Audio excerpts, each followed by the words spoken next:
आज तक रेडियो सुनता है सारा जहां। हेलो नमस्कार। जन्माष्टमी की पूर्व संध्या पर हम लेकर आ गए हैं फिर से अपना न्यूज एनालिसिस पॉडकास्ट दिन भर। 6 तारीख है आज, दिन बुधवार। मैं हूं नितिन ठाकुर। संसद के स्पेशल सत्र से पहले कांग्रेस नेता सोनिया गांधी ने प्रधानमंत्री को चिट्ठी लिखी है। क्या मांगे इसमें उन्होंने उठाई हैं और इसके अलावा विपक्ष ने क्या रणनीति बनाई है स्पेशल सेशन के लिए। आज दिन भर की शुरुआत इसी खबर से। प्रधानमंत्री नरेंद्र मोदी आसियान समिट में शामिल होने जा रहे हैं, तो इस समिट का एजेंडा क्या है, ये संगठन कितना प्रभावशाली रह गया है, ये पूछेंगे एक्सपर्ट से।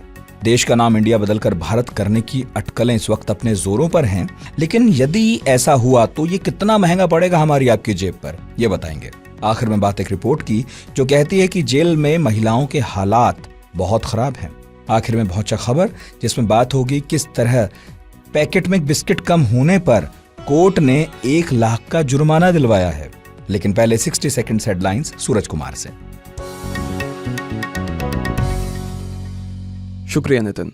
मणिपुर में कर्फ्यू के बावजूद मैतेई समुदाय का प्रदर्शन, पुलिस ने की फायरिंग, 25 लोग घायल। गणेश चतुर्थी से नए संसद भवन में बैठेंगे सांसद। 18 सितंबर को पुरानी संसद का आखिरी दिन। विशेष सत्र से पहले सोनिया गांधी की पीएम मोदी को चिट्ठी। महंगाई, चीन बॉर्डर विवाद समेत 9 मुद्दों पर चर्चा की मांग। One nation one election committee की मीटिंग शुरू। पूर्व राष्ट्रपति रामनाथ कोविंद के आवास पर पहुंचे अमित शाह। पंजाब कांग्रेस अध्यक्ष का बयान, कहा खड़गे राहुल ने सभी 13 लोकसभा सीटों पर तैयारी का दिया आदेश। यूरोप दौरे पर रवाना हुए राहुल गांधी, वकील, छात्रों और प्रवासी भारतीयों से करेंगे बात। चीन बोला भारत के साथ संबंध स्थिर। G20 अध्यक्षता का किया समर्थन। और वैगनर को आतंकी संगठन घोषित करेगा ब्रिटेन, कहा हिंसक है प्राइवेट आर्मी के लड़ाके। यह है दिन भर। मैं हूं नितिन ठाकुर। इस साल 20 जुलाई से शुरू हुआ मॉनसून सत्र 11 अगस्त के दिन खत्म हुआ था। मॉनसून सेशन में केंद्र सरकार ने कुछ विधेयकों को पास करवाया और आखिर में विपक्ष के अविश्वास प्रस्ताव पर भी चर्चा हुई थी। जो लगा कि बातचीत और बहस का यह सिलसिला अब संसद में खत्म हुआ है, तभी parliamentary affairs minister Prahlad Joshi ने आकर एक स्पेशल पार्लियामेंट्री सेशन की घोषणा की और ये सेशन जो है 18 सितंबर से 22 सितंबर तक चलने वाला है। इसी सेशन के सिलसिले में कल कांग्रेस अध्यक्ष मल्लिकार्जुन खड़गे की अगुवाई में विपक्षी गठबंधन की एक बैठक हुई थी। विपक्ष बार बार एक सवाल उठा भी रहा है कि संसद के विशेष सत्र का एजेंडा क्या है। आज कांग्रेस नेता सोनिया गांधी ने प्रधानमंत्री को एक लेटर लिखा और इसमें उन्होंने प्रधानमंत्री के सामने 9 मांगे रखी हैं। ये क्या हैं और संसद के विशेष सत्र के लिए विपक्ष की तैयारी क्या है, ये जानने के लिए हमने बात की इंडिया टुडे टीवी के national bureau correspondent Rahul Gautam से। देखिए, कल एक बैठक हुई थी सोनिया गांधी के घर पर, जो कि कांग्रेस पार्लियामेंट्री पार्टी की चेयरपर्सन है, जिसमें तमाम कांग्रेस पार्टी के नेता शामिल हुए थे। वहां पर एक कंसेंसस बना कि कैसे जो सरकार है वो विपक्ष को साथ लिए बिना उसको एजेंडा बताए ये स्पेशल सेशन करने जा रही है। उसके बारे में हमें कुछ स्टेप लेना चाहिए, हमें कुछ स्टैंड लेना चाहिए। और उसके थोड़ी ही देर के बाद मल्लिकार्जुन खड़गे के घर पर इंडिया अलायंस के फ्लोर लीडर्स की बैठक हुई। इस बैठक में डिसाइड किया गया कि सोनिया गांधी तमाम जो 24 दल हैं, जो विपक्षी दलों का जो गठबंधन है इंडिया अलायंस, उनके बिहाफ पर सोनिया गांधी प्रधानमंत्री नरेंद्र मोदी को लेटर लिखेंगी और लेटर लिखने के बाद ये मांग करेंगी कि जो एजेंडा है इस स्पेशल सेशन का वो सार्वजनिक किया जाए, विपक्ष को बताया जाए और साथ ही साथ जो लोगों से जुड़े मुद्दे हैं वो इन 5 दिनों में डिस्कस किए जाएं।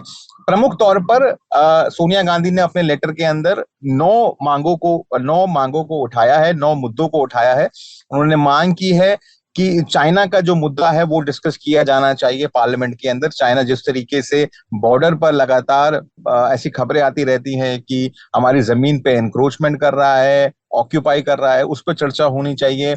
इसके अलावा जो इकोनॉमिक चैलेंजेस हैं, चाहे वो महंगाई हो, बेरोजगारी हो, इन तमाम चीजों पर डिस्कशन होना चाहिए। इसके अलावा जो मणिपुर में जो वायलेंस जो पिछले कुछ महीनों से चल रहा है, उसको लेकर एक गहन डिस्कशन होना चाहिए।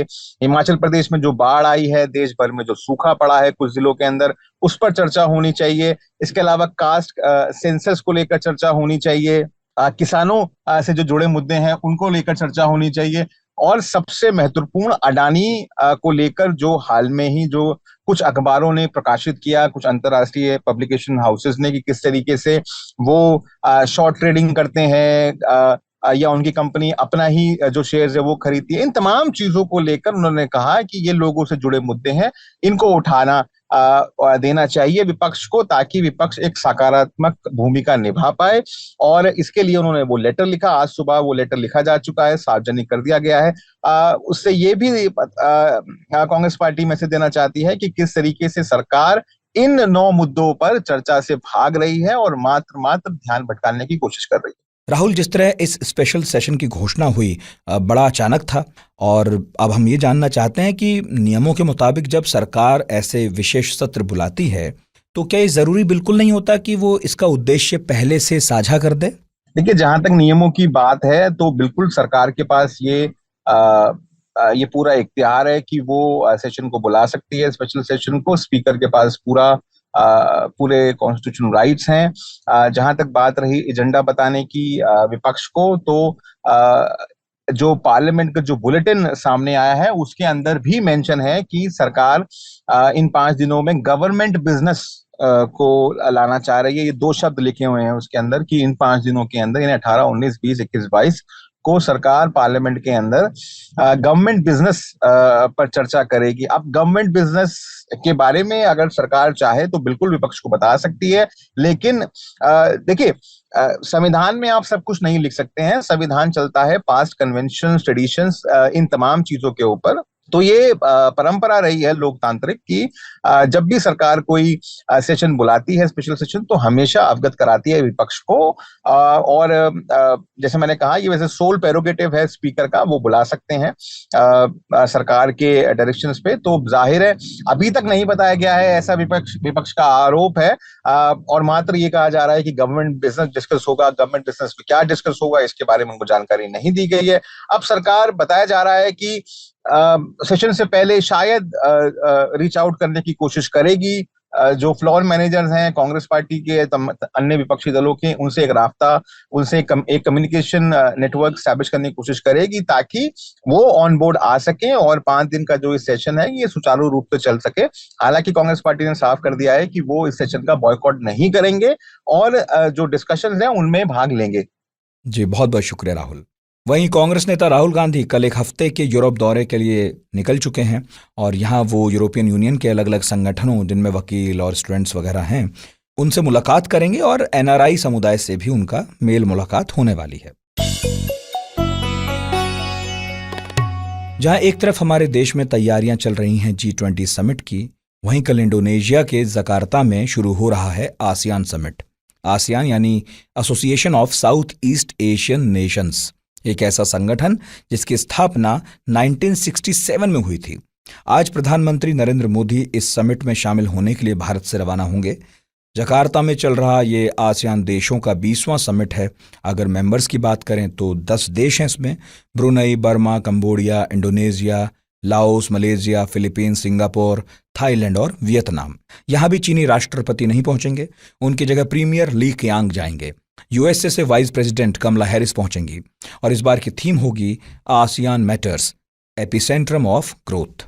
तो और क्या मुद्दे होंगे जिन पर चर्चा होगी, ये जानने के लिए हमने बात की जेएनयू में स्कूल ऑफ इंटरनेशनल स्टडीज के प्रोफेसर संजय भारद्वाज से। देखिए, अगर हम अभी आसियान इंडिया समिट की बात करते हैं या ईस्ट एशिया समिट की बात करते हैं, तो 2 बातें बहुत क्लियर है। पहली बात कि भारत का जो दक्षिणी पूर्वी एशिया है उनके साथ में गहरा भू राजनीतिक और भू आर्थिक एक हित छिपा हुआ है। भारत पिछले लगभग 3 दशक से दक्षिणी पूर्वी एशिया के साथ में अपना आर्थिक, सांस्कृतिक और आप ये कहिए फिजिकल कनेक्टिविटी को बढ़ाने का पूरा प्रयास कर रहा है। और उसका सबसे बड़ा नतीजा देखने को मिलता है कि जिस तरीके से हमारी पॉलिसी रही है कि पहले हमने लुक ईस्ट पॉलिसी शुरुआत किया, उसको एक्ट ईस्ट पॉलिसी के माध्यम से एग्जीक्यूट करने का प्रयास किया, और अभी हम कनेक्ट ईस्ट कर रहे हैं, कनेक्ट करने का कोशिश कर रहे हैं डिफरेंट इंफ्रास्ट्रक्चर प्रोजेक्ट्स के माध्यम से। जैसे कालादान मल्टी मॉडल प्रोजेक्ट है, उससे हम म्यांमार से जोड़ रहे हैं, या नॉर्थ ईस्ट को, या आप ये कहिए बे ऑफ बंगाल से जोड़ रहे हैं। वहीं साथ में ही जो ट्राई नेशन ट्राईलेटरल हाईवे है उसमें हम थाईलैंड, म्यांमार और इंडिया को जोड़ रहे हैं। तो कई तरीके का प्रयास कर रहे हैं और उसका सबसे बड़ा जो रिजल्ट है आया कि जो हमारा लगभग 8 बिलियन का 10 बिलियन का जो ट्रेड था आसियान कंट्रीज के साथ में, वो बढ़ के लगभग $150 बिलियन का 2023 में हो रहा है। तो एक बहुत बड़ा एक अचीवमेंट है और लगभग लगभग हमारा जो इन्वेस्टमेंट है साउथ ईस्ट एशिया का भारत में लगभग $100 बिलियन के लगभग हो चुका है। तो मोटे तौर पे देखने को मिलता है कि जो आसियान और इंडिया को मिला के जो लगभग 26% दुनिया की जनसंख्या का शेयर है और 7% जीडीपी का शेयर है, दोनों ही महत्वपूर्ण है। भारत लगभग 10 सालों से मोदी प्रधानमंत्री के रूप में इसमें ईस्ट एशिया समिट और इंडिया आसियान समिट में पार्टिसिपेट कर रहे हैं और ये पार्टनरशिप है, 2 दशक की पार्टनरशिप है।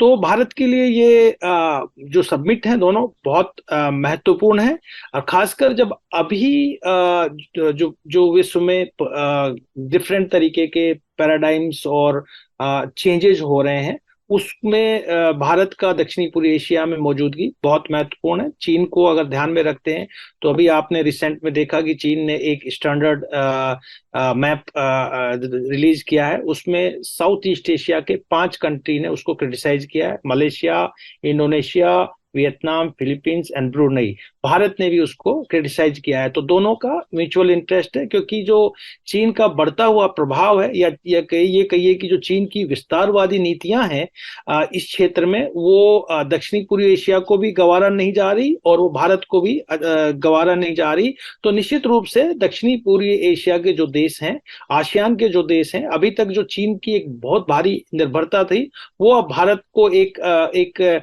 संभावना के रूप में या एक सपोर्ट के रूप में देख रहे हैं और भारत को अपना एक लीडर के रूप में चाहते हैं। तो भारत की मौजूदगी इस सम्मेलन में दक्षिणी पूर्वी एशिया के लिए भी उतनी महत्वपूर्ण है जितनी कि भारत के लिए है।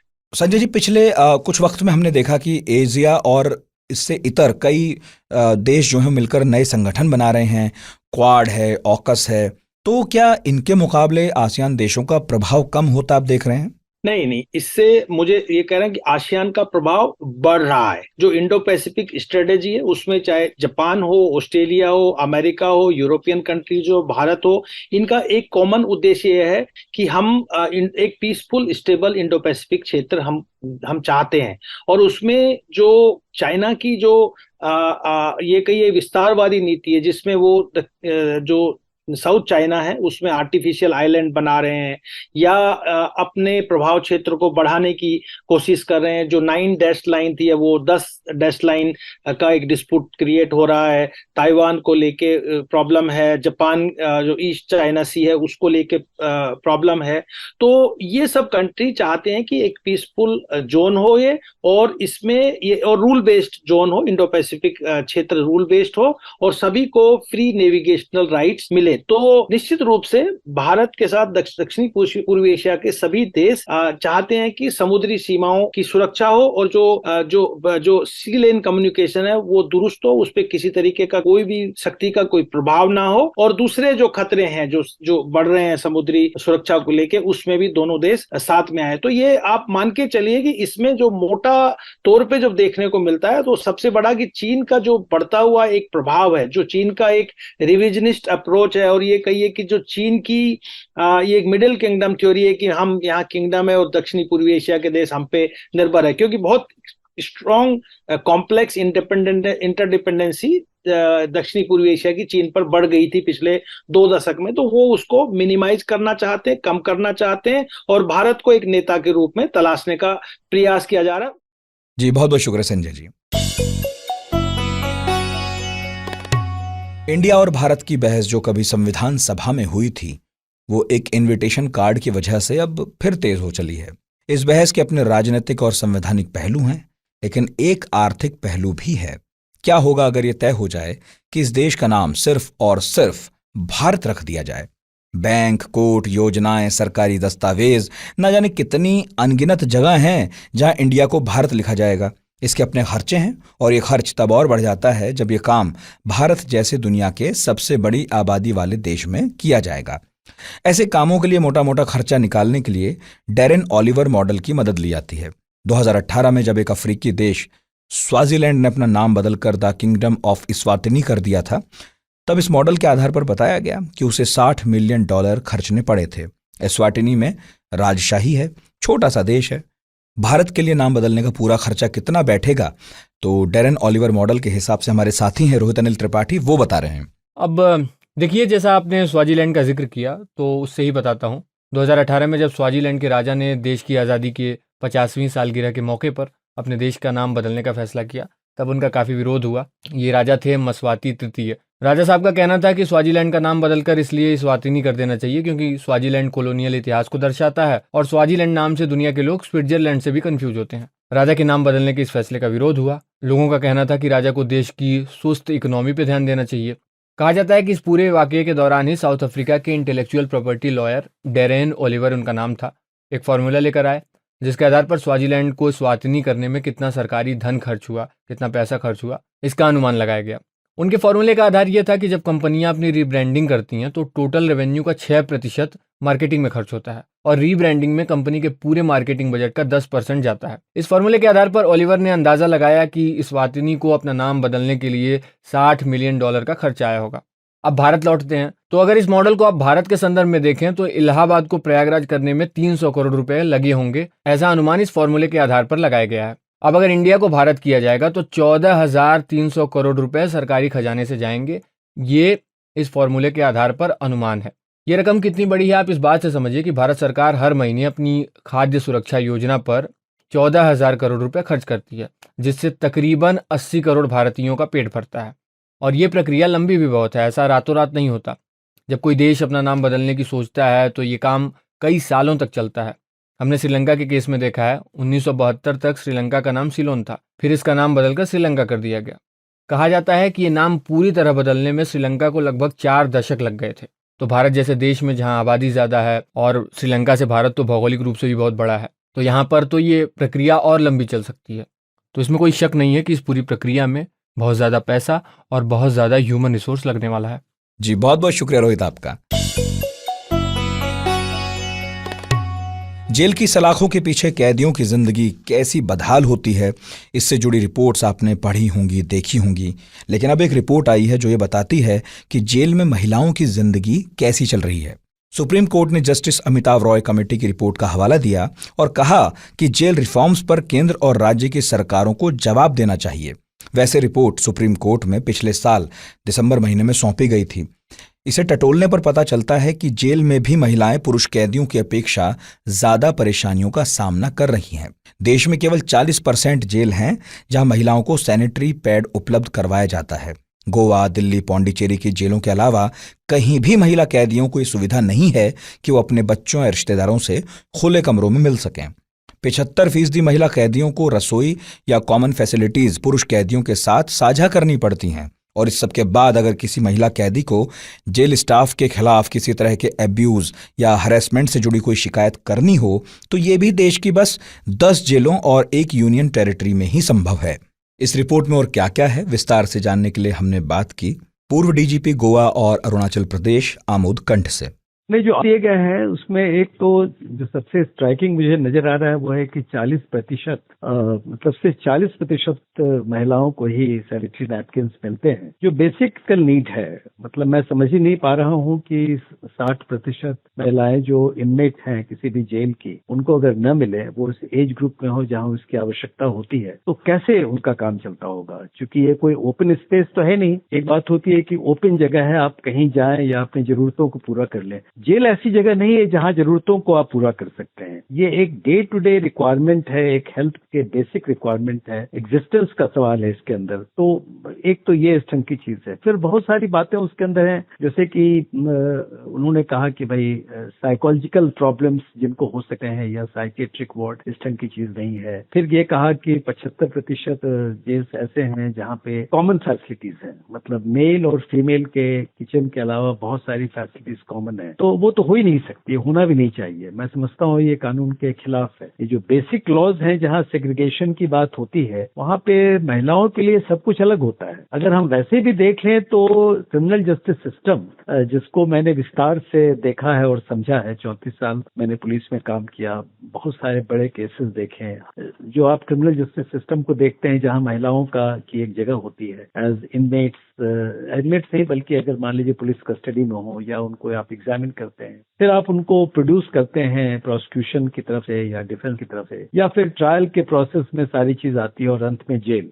तो ये रिपोजिटरी है, जेल एक रिपोजिटरी है जहाँ पे तमाम विषयों के बाद हर लोग वहाँ पहुंच जाते हैं। और उसमें इस ढंग की स्थिति होना, खास तौर पे जब आप ये कह रहे हैं कि 75% या 76% जो अंडर ट्रायल प्रिजनर्स होते हैं, यानी पूरे के पूरे देश में जेल में अगर मान लीजिए 5 लाख कैदी हों, तुमने 75% जो है या 76% वो under trial prisoners. Under trial prisoners ये मतलब है कि उनको आप गिल्टी नहीं मान रहे हैं। अगर आप गिल्टी नहीं मान रहे हैं और उनको आप कस्टडी में रखे हुए हैं, तो उनको वो तमाम सुविधाएं तो मिलनी ही चाहिए जो किसी एक ऐसे व्यक्ति को मिलती है जिसको आप इनोसेंट मान के चल रहे हैं, क्योंकि गिल्टी नहीं करार हुआ है। और उसमें महिलाओं के साथ ये तमाम चीजें जो बताई जा रही हैं और जितनी हार्डशिप्स की तमाम बातें लिखी गई हैं इस कमेटी रिपोर्ट में, उसमें सुधार हो सके।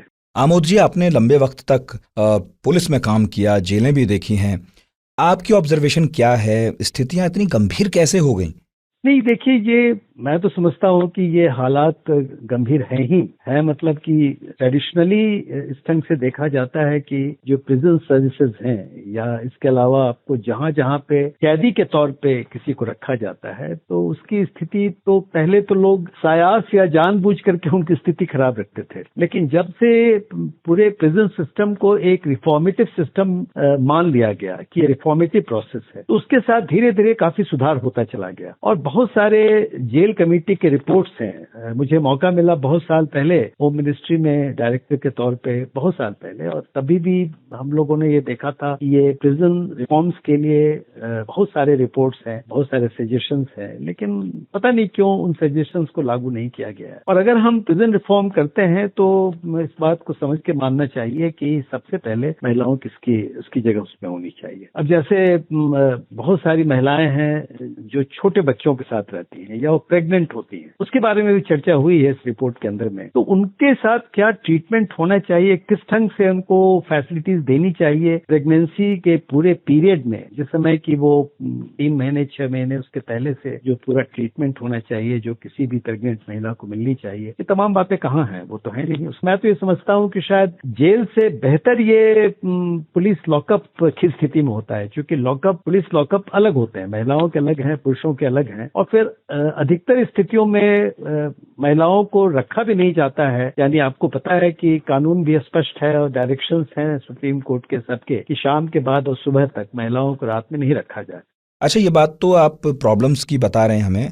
अब ये बताइए कि सुधारने के लिए क्या किया जाए, और इस कमेटी ने भी कुछ सुझाव दिए हैं, ये क्या है? जहाँ जहाँ पे सुधार हुए हैं, मैंने ऐसा देखा है कि एक ओपननेस की बात हुई है, और वहाँ पे जो बाहर के लोग जिनको इंटरेस्ट है या वॉलंटियर ऑर्गेनाइजेशंस के लोग जिनको इंटरेस्ट है, उनको शामिल भी किया जाए। तो इस ढंग के लोगों को, या फिर बहुत साल पहले किरण जो हमारी एक सहकर्मी रही हैं पुलिस में, हमसे 2 साल सीनियर थे आईपीएस में मेरे काडर में, उन्होंने जेल में कुछ इस ढंग की चीजें की जिसमें ओपननेस की बात हुई। यानी बाहर के वो organisations, volunteer organisations, experts, specialist, उनको आप शामिल करते हैं, उनको आप मौका देते हैं वहां पे काम करने का, तो सुधार होता है। तो ये सारी चीजें उसकी आवश्यकता है। और जो बुनियादी रिक्वायरमेंट्स हैं, यानी जो जरूरतें हैं, उनको पूरा करने के लिए तो इसमें शक की बात नहीं है कि ये एक कंपल्शन है, एक ऐसी चीज है जो होना चाहिए और उसको आप पोस्टपोन नहीं कर सकते हैं। बस इतनी बात मैं कहना चाहूंगा।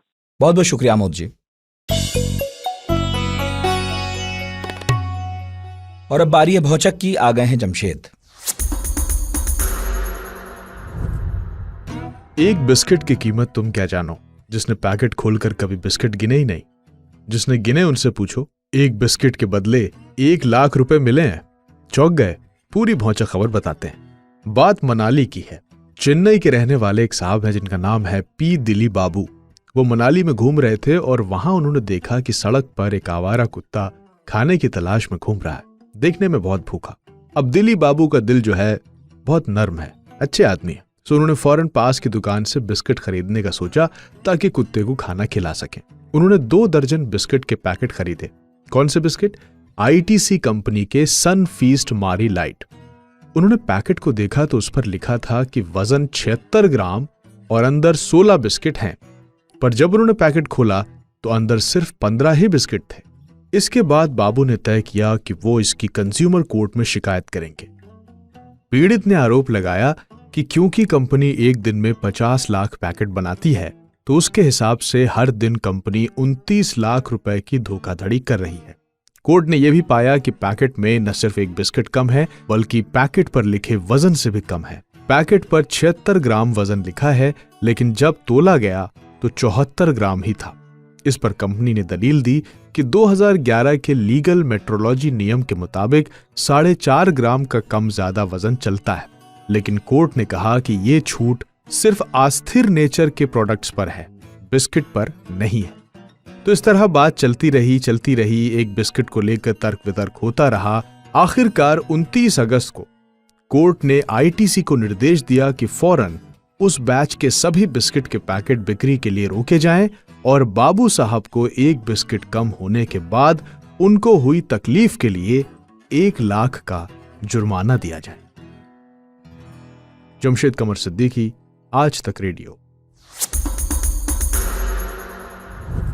आज बुधवार है और बुधवार के दिन जमती हमारी बैठकी बेबाक बुधवार में रात 9 बजे ट्विटर स्पेस है ये, और प्लीज आइएगा आज। और हम आज बात करने वाले हैं, आखिर नाम में क्या रखा है, यानी भारत इंडिया की जो बहस है उस पर आप कुछ कहना चाहते हो तो आके कहिएगा, सुनेंगे हम भी।